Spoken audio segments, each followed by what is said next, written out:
ऐसी धुलाई ऑस्ट्रेलिया की, ऐसी धुलाई कि मतलब रातों की नींद।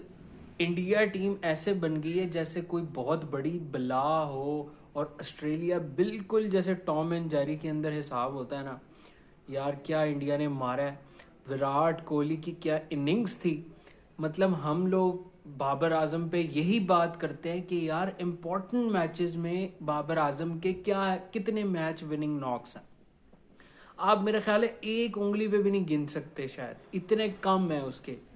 मुझे तो खैर याद भी बहुत ही लिमिटेड है कि जिसके अंदर हमें ज़रूरत पड़ी हो, कि मैच फंस गया हो, आपको टीम की ज़रूरत हो, तो बाबर आजम ने क्या किया, ये होता है किंग कोहली। तो खैर भाई उसने वही अपनी क्लास शो की। हालांकि अभी थोड़े दिन पहले अभी एरन फिंच की उससे बात हो रही थी, तो उसने ये बात बोली कि भाई विराट कोहली बड़ा लकी है कि इतने सालों के अंदर उसकी 2 या 3 हंड्रेड्स हैं और वो टीम इंडिया के लिए खेलता जा रहा है।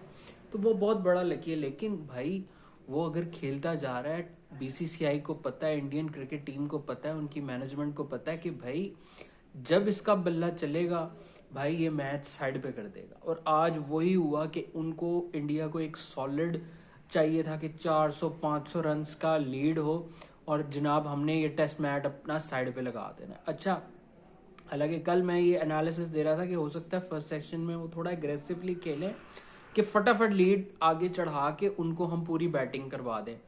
तो मतलब हाफ डे के अंदर हम बैटिंग करें और हाफ डे के अंदर हम इनको बैटिंग करके इनकी जल्दी विकेट्स लें। भाई वो तो उन्होंने ऐसे किया है कि हालांकि उन्होंने 500-550 रन की लीड टारगेट सेट करने के बावजूद उनकी तो उन्होंने आधी टीम अभी एक किस्म की, जाहिर है लबुशैन भी आउट हो गया है।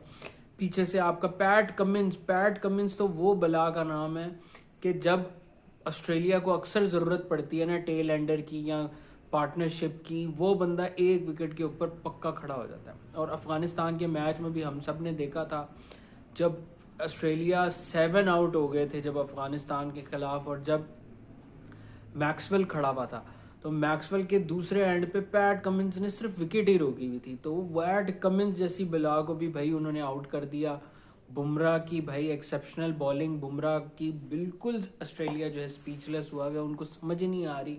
ऐसे लग रहा है कि जैसे कि भाई इमरान खान, वसीम अकरम, कपिल देव और जनाब साहब शुएब अख्तर, सारे का मिक्स फ्रूट चाट करके ना सारों की आत्मा एक बुमराह के अंदर ही मिल गई। भाई ये वाला हालत हुई है बुमराह की कि ऑस्ट्रेलिया को यार उसकी बॉल नज़र ही नहीं आ रही, बिल्कुल स्पीचलेस, क्लूलेस हो गए हैं। ऐसे जैसे अन्ना नहीं हो जाता इंसान कि यार बंदे को नज़र ही नहीं आ रहा, कोई जादू पढ़ रहे हैं, कोई मंत्र पढ़ रहे हैं, क्या रहे हो भाई ऑस्ट्रेलिया वालों। लबुशैन को तो बिल्कुल उसके कोई स्टंप्स का आइडिया नहीं है, किस तरह खेलना है क्या नहीं खेलना है, एक्सपोज टाइप नहीं हो जाता।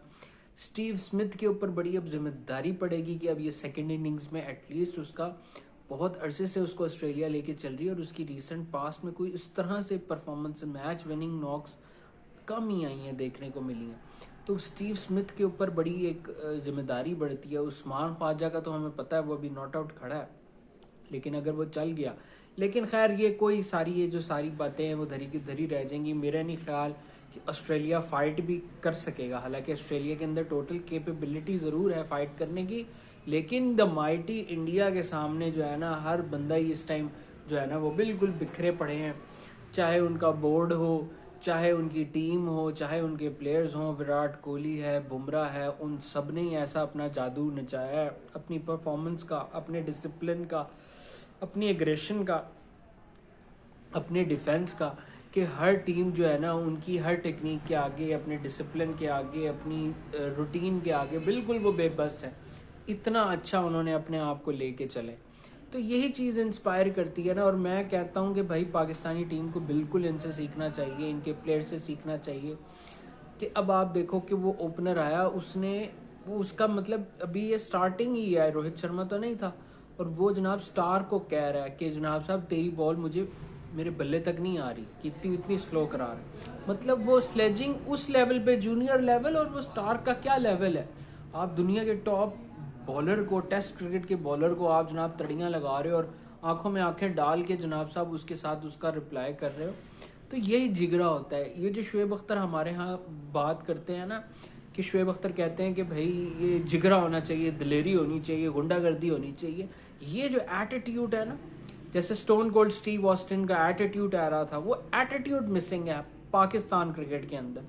सर रिजवान की जो सबसे एक मुझे बहुत बुरी खामी लगती है वो यही कि वो स्माइल और जनाब फील्ड के ऊपर यार एग्रेशन मज़ा आता है। एक मैच का पंगा लेने के बगैर क्रिकेट का क्या मज़ा है?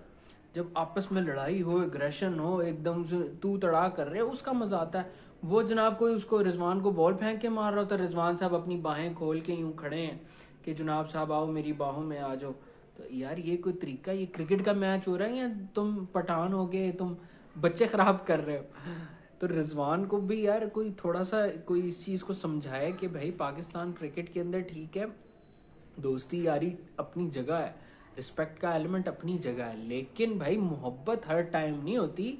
आपको थोड़ा जिगरा भी रखना पड़ता है। जिगरा इन अ सेंस कि मतलब तड़ी वाली सेंस में कि भाई आप एक दूसरे के साथ मुकाबला करते हो, थोड़ा सा एटीट्यूड लेके आते हो, उसके अंदर फिर आपकी गेम भी इन्हांस होती है, आपके ऊपर चैलेंज भी पड़ता है, आप पे प्रेशर भी पड़ता है। और विराट कोहली का तो हमेशा से यही चीज़ है कि जब अगर आप उसके साथ पंगा ले लो, आपने उसके साथ स्लेजिंग कर दी, तो वो कहता है कि मेरी गेम ही निखर के तब आती है जब मेरे साथ कोई पंगा करे, कि I don't mind having chat in between the मतलब बिटवीन द बैटिंग के, मतलब जब भी वो बैट करता है तो वो कहता है मैं बिल्कुल माइंड नहीं करता चिट चैट को। और वो कहते हैं कि मेरा निखार भी तब आता है। और वो आज हमने सबके सामने देख लिया कि जिस तरह से विराट कोहली ने यार टोटली उसकी जो सेंचुरी थी बिल्कुल सुपर्ब थी। ऑस्ट्रेलियन क्रिकेट जो है मुझे नहीं समझ आ रही, हालांकि मेरा ख्याल है पाकिस्तान से जो प्रेशर हमसे उन्होंने ओडीआई सीरीज़ का हारने का लिया है उसकी वजह से वो और ज़्यादा एक्सपोज हो गए हैं, क्योंकि उन्होंने अपनी मेन टीम सेकंड ओडीआई में हमारे खिलाफ खिलाई थी और वो हार गई।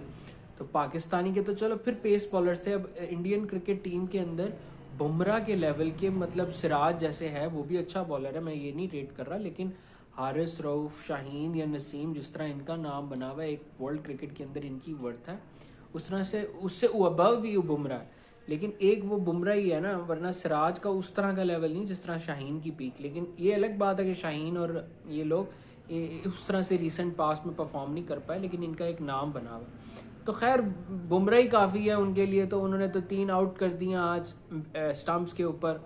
तो अब ये एक किस्म का सारा पॉकेट इंडिया के अंदर मैच है, बहुत ही कोई एक्सेप्शनल इनिंग्स कोई खेली जाए। अब तो मैक्सवेल भी नहीं है इनके प्लेइंग 11 में जो इनको बचा लेगा।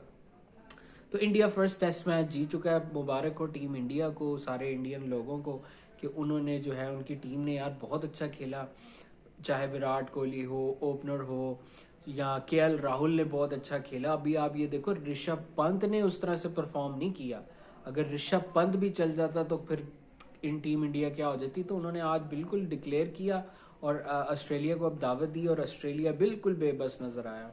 तो माइटी ऑस्ट्रेलिया को ऑस्ट्रेलिया के अंदर पछाड़ना भाई ये तो फिर दुनिया की टॉप टीम का ही काम है। और undoubtedly India has outplayed them all in all the compartments of the game, चाहे वो बैटिंग हो, बॉलिंग हो, फील्डिंग हो, तो इंडिया ने आउट क्लास कर दिया है। तो यही सारे सिचुएशन है। तो मैं तो मुबारकबाद देना चाहूँगा। और आपके क्या कमेंट्स हैं इस बारे में? मैंने तो अपने कमेंट्स सारे आप लोगों के साथ शेयर किए। Exceptionally well played India.